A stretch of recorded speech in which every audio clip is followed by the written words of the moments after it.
belum tahu, sini aku kasih tahu.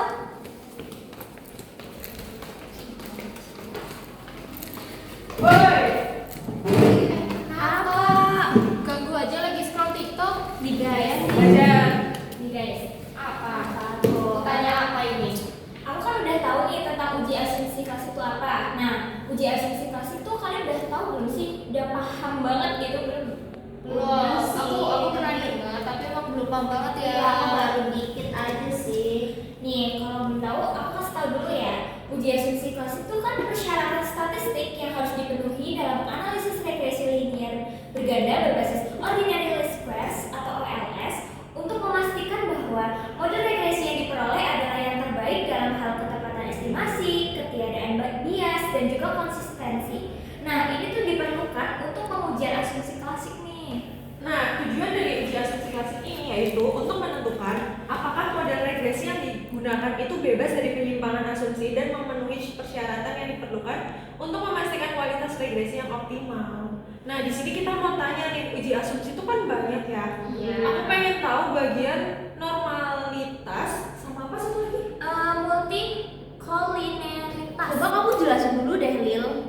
Oke, yang pertama kalian tanya uji normalitas ya, sini aku jelasin. Nah, tujuan dari uji normalitas ini sendiri itu untuk menilai apakah dalam model regresi variabel pengganggu atau residual mengikuti distribusi normal. Metodenya tuh ternyata ada 4 guys. Kalian pengen tahu nggak apa aja?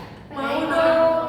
Oke, aku jelasin kalau kalian kepo mah. Yang pertama itu ada analisis grafik, yang kedua pakai metode signifikansi squamous dan kurtosis, yang ketiga dengan Jacquet-Bera atau JB test, dan yang terakhir itu ada Kolmogorov Smirnov. Nah, buat uji selanjutnya tuh kayaknya aku nggak terlalu paham, jadi kalian tanya ke Salma aja ya.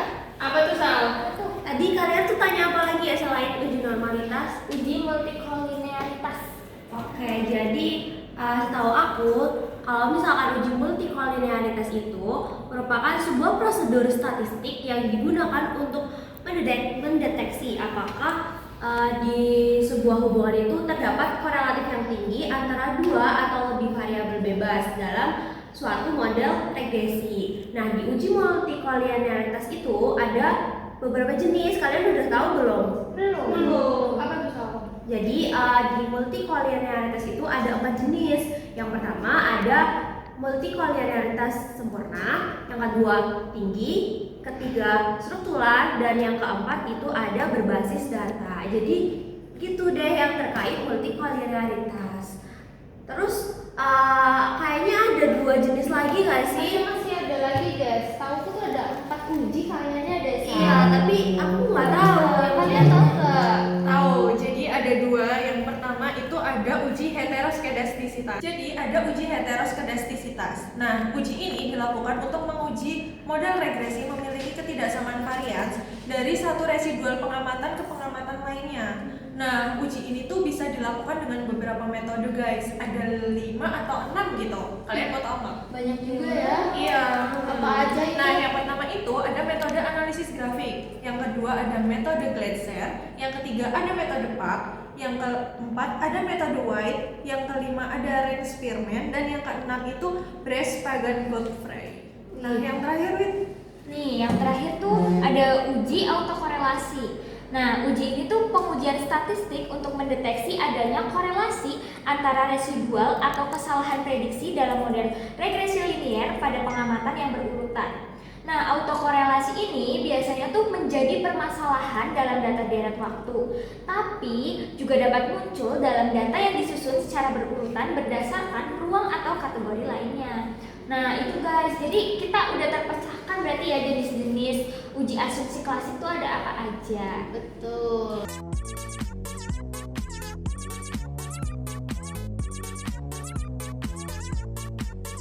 Biar lebih paham gimana kalau misal kita cari studi kasus terus kita langsung praktek di SPSS. Boleh tuh biar ya. kita lebih paham. Ayo kita Lebih cari. paham. Yuk cari yuk.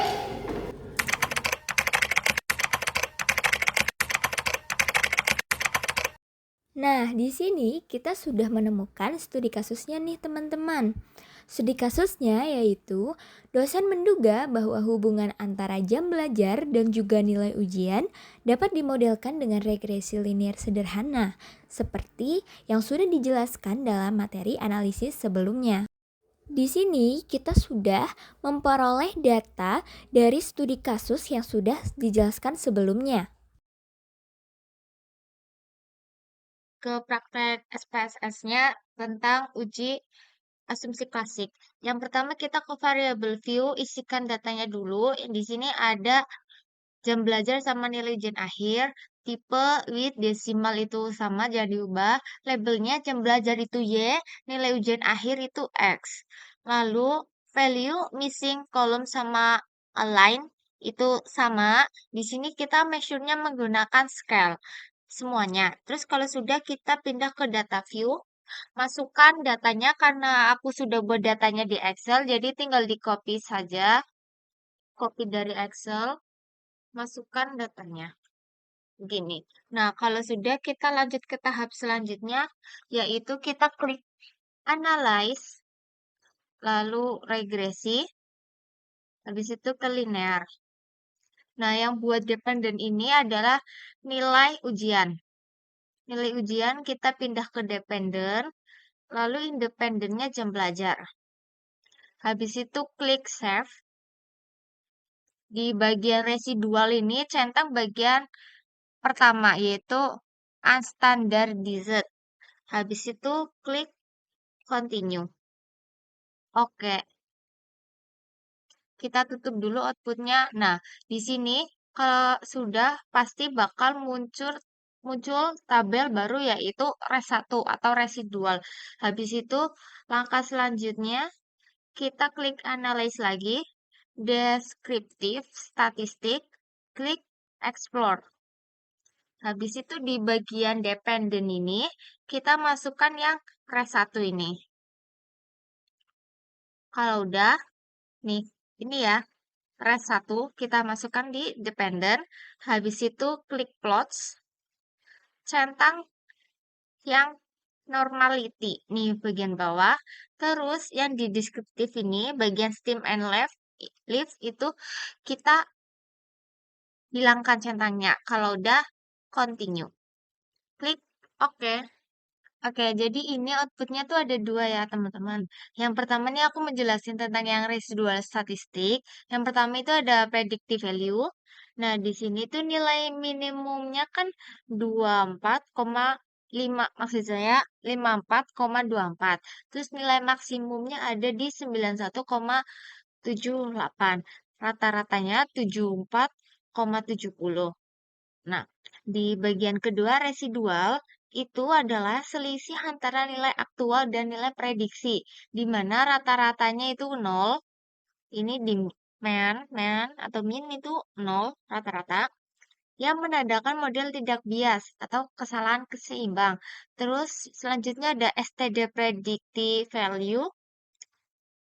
Maksud saya di bagian sini dulu STD residual itu berada di kisaran min 1,640 sampai 1,593.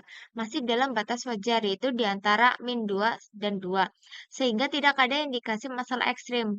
Dengan jumlah data N sama dengan 20, bisa disimpulkan kalau model regresi ini bekerja cukup baik dan kesalahan prediksinya itu masih normal, teman-teman. Selanjutnya kita ke sini, ke test of normality, yaitu tentang Kolmogorov.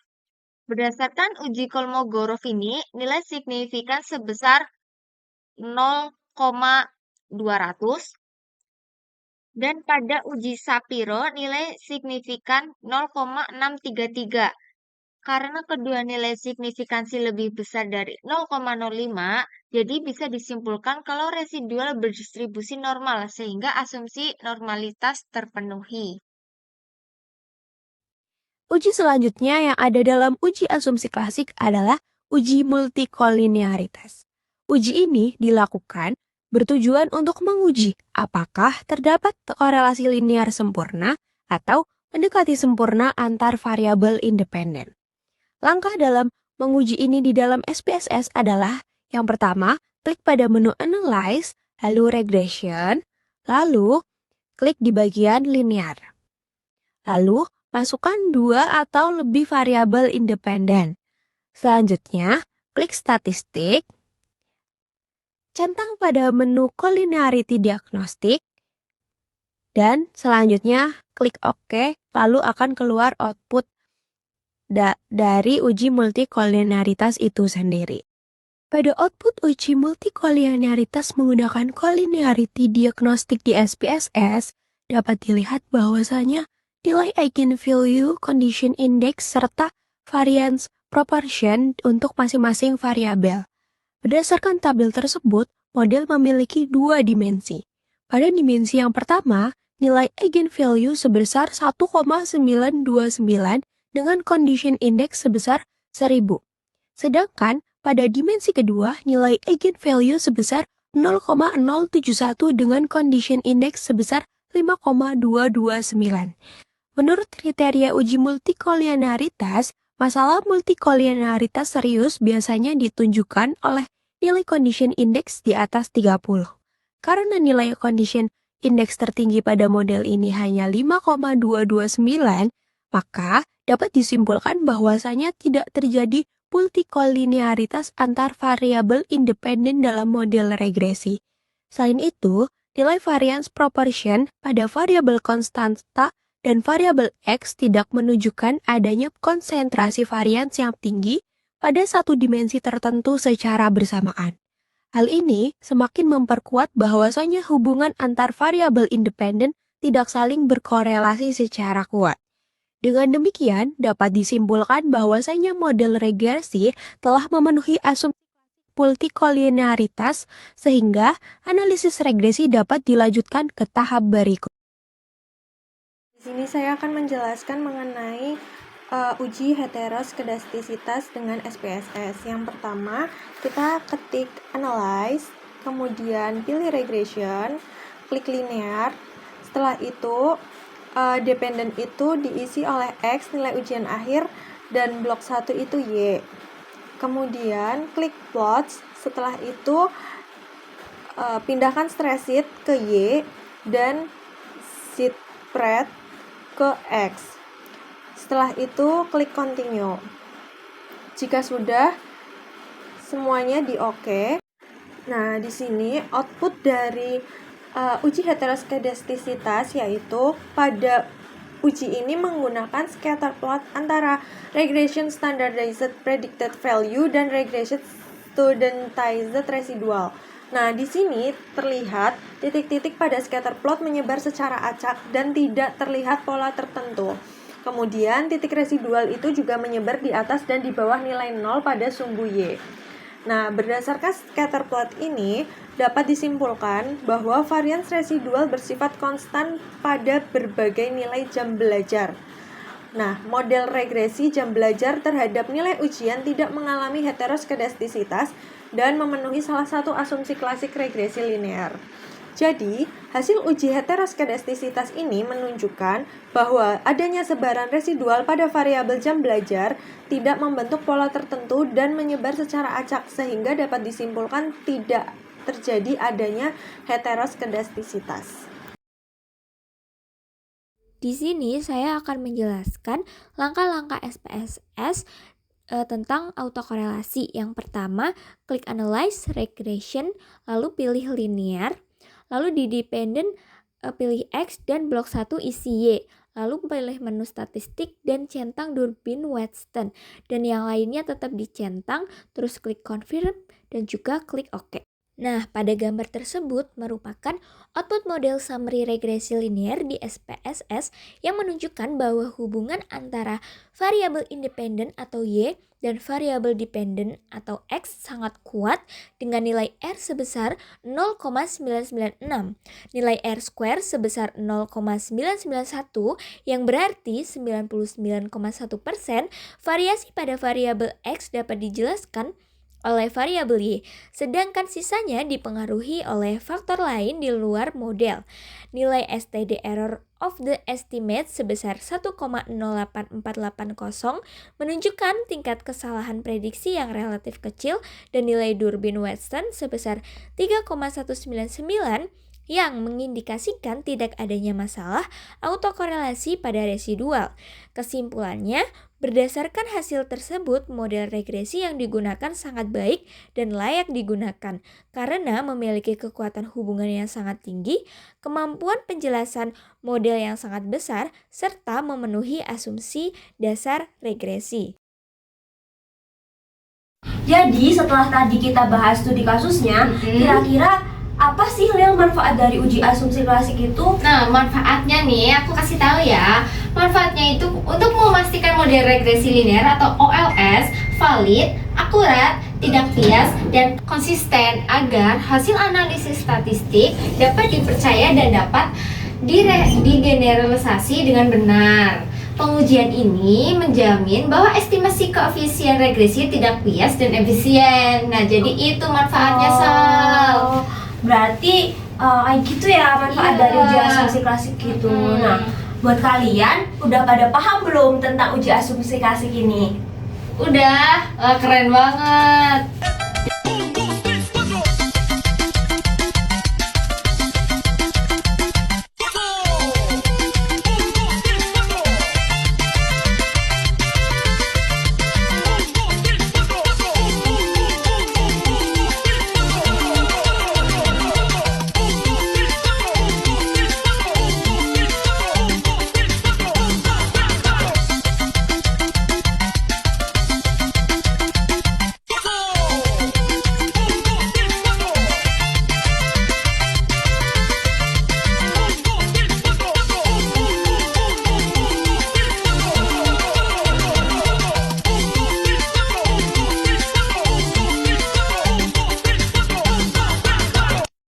Nah, itu dia penjelasan uji asumsi klasik dari kita.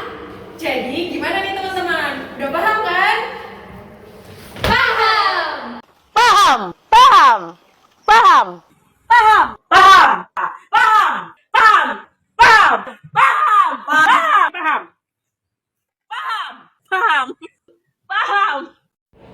Cukup sekian penjelasan kami tentang uji asumsi klasik. Sekian dan terima kasih.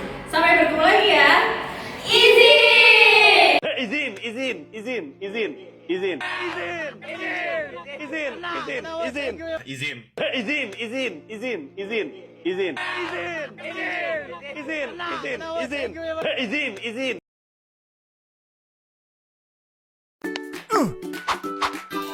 Oh wow!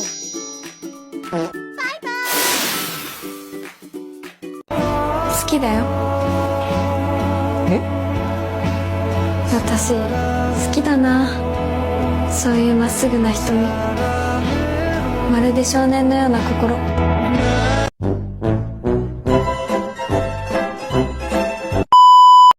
Digulung-gulung,